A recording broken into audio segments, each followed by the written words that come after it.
नमस्कार, सुजिस बुलेटिन में आपका स्वागत है। मैं हूं आपके साथ अश्विनी सरोही। सबसे पहले एक नजर हेडलाइंस पर। मुख्यमंत्री ने ली गृह विभाग की समीक्षा बैठक, कहा हर नागरिक की सुरक्षा को सुनिश्चित करने के लिए राज्य सरकार प्रतिबद्ध। राइजिंग राजस्थान के संबंध में आर्थिक क्षेत्र के प्रबुद्ध जनों के साथ बैठक। मुख्यमंत्री ने कहा राइजिंग राजस्थान से प्रदेश की अर्थव्यवस्था को मिलेगी नई गति।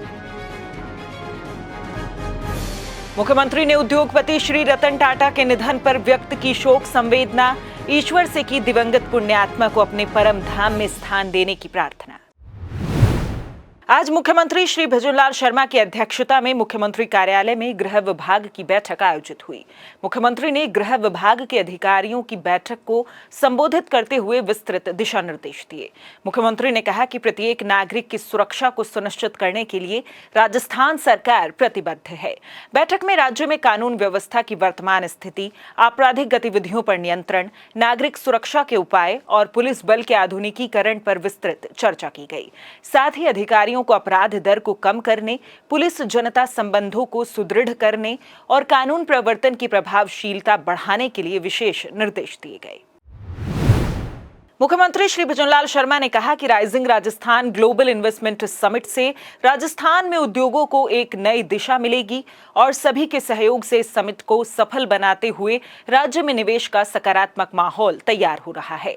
श्री शर्मा आज मुख्यमंत्री निवास पर राइजिंग राजस्थान के संबंध में आर्थिक क्षेत्र के प्रबुद्ध जनों के साथ आयोजित बैठक को संबोधित कर रहे थे। उन्होंने कहा कि राज्य में विपुल प्राकृतिक संसाधन की उपलब्धता के चलते निवेश की अपार संभावनाएं हैं। उन्होंने कहा कि हमने अपने कार्यकाल के पहले ही वर्ष में राइजिंग राजस्थान समिट करने का निर्णय लिया है, जिससे प्रदेश उद्योग के क्षेत्र में अग्रणी बन सकेगा। मुख्यमंत्री ने कहा कि सीए, सीएस सहित अन्य प्रोफेशनल्स राज्य की बड़ी ताकत हैं। इन प्रोफेशनल्स की विश्वसनीयता रहती है और ये सरकार व उद्यमियों के हित में काम करते हैं। उन्होंने आशा जताई कि प्रोफेशनल्स राज्य को निवेश का हब बनाने और अधिक से अधिक निवेश लाने में अपनी महती भूमिका निभाएंगे। मुख्यमंत्री श्री भजनलाल शर्मा ने आज राजभवन पहुंचकर राज्यपाल श्री हरिभाऊ बागड़े से मुलाकात की। इस दौरान उन्होंने राज्य के विकास से जुड़े विभिन्न मुद्दों पर चर्चा की। मुख्यमंत्री श्री शर्मा की राज्यपाल से ये शिष्टाचार भेंट थी। मुख्यमंत्री श्री भजनलाल शर्मा ने पद्म विभूषण से सम्मानित विश्व के मशहूर उद्योगपति श्री रतन टाटा के निधन पर गहरा शोक व्यक्त किया है। श्री शर्मा ने अपने शोक संदेश में कहा कि सादगी और विनम्रता की मिसाल रहे स्वर्गीय टाटा का निधन देशवासियों के लिए एक अपूर्णीय क्षति है। टाटा समूह के पूर्व चेयरमैन स्वर्गीय टाटा ने अपनी कर्मठता और जुझारूपन से विश्व पटल पर भारतीय उद्योगों को एक नई पहचान दिलाई। विजनरी बिजनेस लीडर स्वर्गीय टाटा का जीवन युवाओं के लिए सदैव ही प्रेरणा स्रोत रहेगा। मुख्यमंत्री ने कहा कि स्वर्गीय टाटा ने केवल व्यावसायिक जगत में ही नहीं बल्कि समाज सेवा और राष्ट्र निर्माण में भी अपनी अहम भूमिका निभाई। मुख्यमंत्री श्री शर्मा ने दिवंगत पुण्यात्मा को अपने परम धाम में स्थान देने व शोकाकुल परिजनों को ये दुख सहन करने की शक्ति प्रदान करने के लिए ईश्वर से प्रार्थना की। मुख्यमंत्री श्री भजनलाल शर्मा ने कहा कि राज्य सरकार विकसित राजस्थान के लक्ष्य की ओर निरंतर कार्य कर रही है। ऐसे में अधिकारी कर्मचारी आमजन को बिजली, पानी, चिकित्सा, शिक्षा जैसी मूलभूत सुविधाएं सुलभता से उपलब्ध कराने के लिए कर्तव्यनिष्ठा और समर्पण भाव के साथ कार्य करें। उन्होंने इन कार्यों में कोताही बरतने वाले कार्मिकों पर सख्त कार्यवाही करने के निर्देश भी दिए। मुख्यमंत्री श्री शर्मा बुधवार को डूंगरपुर के गुरुकुल संस्थान सभागार में आयोजित जिला स्तरीय बैठक की अध्यक्षता कर रहे थे।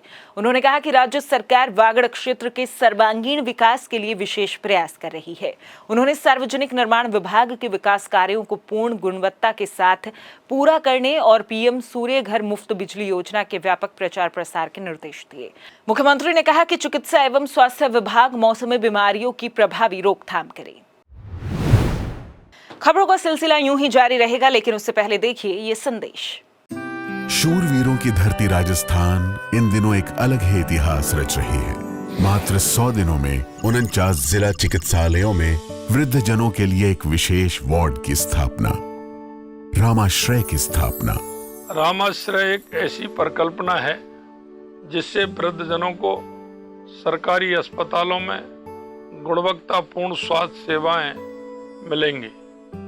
चिकित्सक एवं नर्सिंग स्टाफ परिवार की तरह उनका ख्याल रखेंगे और सेवा करेंगे। माननीय मुख्यमंत्री का ये सपना ही नहीं संकल्प था, जिसे विभाग ने पूरा कर दिखाया। राज्य सरकार स्वास्थ्य सेवाओं में सर्वोच्च प्राथमिकता दे रही है। हमारे बुजुर्गों का अस्पताल में सुगमता और सम्मान के साथ उपचार मिले, इस दिशा में रामाश्रय एक संवेदनशील और मानवीय पहल है। रामाश्रय एक योजना मात्र नहीं, बल्कि करुणा और मानवीय मूल्यों को खुद में समाहित किए एक ऐसी सोच है जिसने राज्य भर के वृद्ध जनों के जीवन को बदल कर रख दिया। पंजीकरण से लेकर ओपीडी तक हर जगह एक विशेष काउंटर की व्यवस्था, ताकि भीड़ में धक्के न खाने पड़े। और इन सब से परे अत्याधुनिक तकनीक से lace air conditioned Ramashray ward. यहाँ इलाज के दौरान ज्यादातर टेस्ट बेड पर ही किए जाते हैं, ताकि मरीजों को एक से दूसरे काउंटर के चक्कर न काटने पड़े। जिन सुविधाओं को प्राप्त करने के लिए लोग लाखों रुपए खर्च कर देते हैं, राजस्थान सरकार निःशुल्क प्रदान कर रही है। भला कब किसी ने सोचा था कि अस्पताल में कदम रखने से लेकर पूरी तरह स्वस्थ हो जाने तक हर पल कोई इनका इस तरह ख्याल रखेगा जैसे एक योग्य संतान अपने माता पिता का रखती हो। इन बूढ़े चेहरों पर खिली ताजा मुस्कान आभार है माननीय मुख्यमंत्री भजन लाल जी के प्रति, जिन्होंने वृद्धावस्था को स्वास्थ्य और सम्मान दोनों ही अर्पित किया है। कृषि आदानों यानी उर्वरकों, बीज और कीटनाशी की उपलब्धता और गुणवत्ता सुनिश्चित करने के लिए कृषि आयुक्त द्वारा सभी जिला और खंडीय कृषि अधिकारियों को विभिन्न कृषि आदान निर्माता, विक्रेता और खुदरा व्यवसायियों द्वारा की जा रही अनियमितताओं के खिलाफ कार्यवाही करने के निर्देश दिए गए हैं।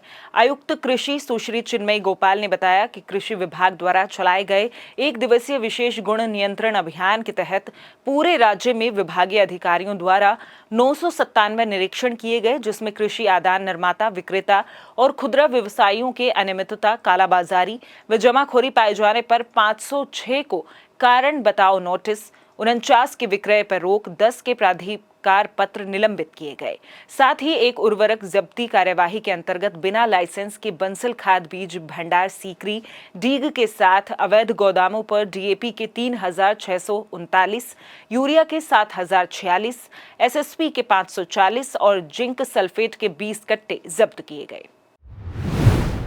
शासन सचिव स्कूल शिक्षा श्री कृष्ण कुणाल की अध्यक्षता में आज शिक्षा संकुल में रीट परीक्षा की तैयारियों के संबंध में बैठक आयोजित हुई। अध्यापक लेवल 1 और लेवल 2 की पात्रता के लिए रीट परीक्षा की फीस पहले की तरह ही रहेगी और परीक्षा आयोजन के लिए नोडल एजेंसी माध्यमिक शिक्षा बोर्ड राजस्थान रहेगा। परीक्षा उत्तीर्ण के लिए न्यूनतम अंक अपडेट करने और परीक्षा में 5वां विकल्प भी शामिल करने का निर्णय लिया गया है। परीक्षा की संभावित तारीख जनवरी 2025 के दूसरे पखवाड़े में होगी। 1 और लेवल 2 की पात्रता परीक्षा जो रीट है 2024-25, राज्य सरकार ने इसको जनवरी के दूसरे पखवाड़े में करने का निर्णय लिया है। और इसके तहत जो हमारी पूर्व की एजेंसी थी राजस्थान माध्यमिक शिक्षा बोर्ड, वही इस परीक्षा को कराएगी। और इस परीक्षा के तहत जो इस बार जो नया हम कर रहे हैं, जो ऑप्शन हम देते थे 4 का अ, ब, स, द, ए, बी, सी, डी, इसके अलावा एक 5वां दे रहे हैं। तो जो नवीन प्रणाली है, ताकि किसी को कोई एलिगेशन नहीं रहे परीक्षा के संबंध में। और ये जो तैयारियां हैं इसलिए है कि जो 2022 के बाद जो बच्चे हमारे जो तैयार हुए हैं प्री डीएलएड वगैरह के कोर्सेज के लिए, वो इसमें एलिजिबिलिटी में आ जाएंगे। और पूर्व के जो बालक हैं जो रीट पास नहीं कर पाए, उनके लिए एक मौका होगा, एक अवसर होगा, ताकि वो हमारी जो L1 L2 की आगामी भर्ती में ये पात्र होकर पार्टिसिपेट कर सकें। प्रदेश में पीएम कुसुम योजना के तहत फीडर लेवल सोलराइजेशन के काम को गति मिल रही है। इस योजना के माध्यम से राज्य सरकार का वर्ष 2027 तक किसानों को खेती किसानी से जुड़े कार्यों के लिए दिन में बिजली देने का लक्ष्य है। इसी दिशा में योजना के कंपोनेंट सी के तहत प्रदेश के खैरथल, तिजारा और कोटपुतली, बहरोड जिले में 5.38 मेगावाट क्षमता के 2 सौर ऊर्जा संयंत्र सोलर पावर जनरेटर हाल ही में स्थापित किए गए हैं और निकटवर्ती ग्रिड से कनेक्ट कर इनसे बिजली उत्पादन प्रारंभ कर दिया गया है। सो जिस बुलेटिन में फिलहाल इतना ही, फिर होगी आपसे मुलाकात। तब तक के लिए नमस्कार।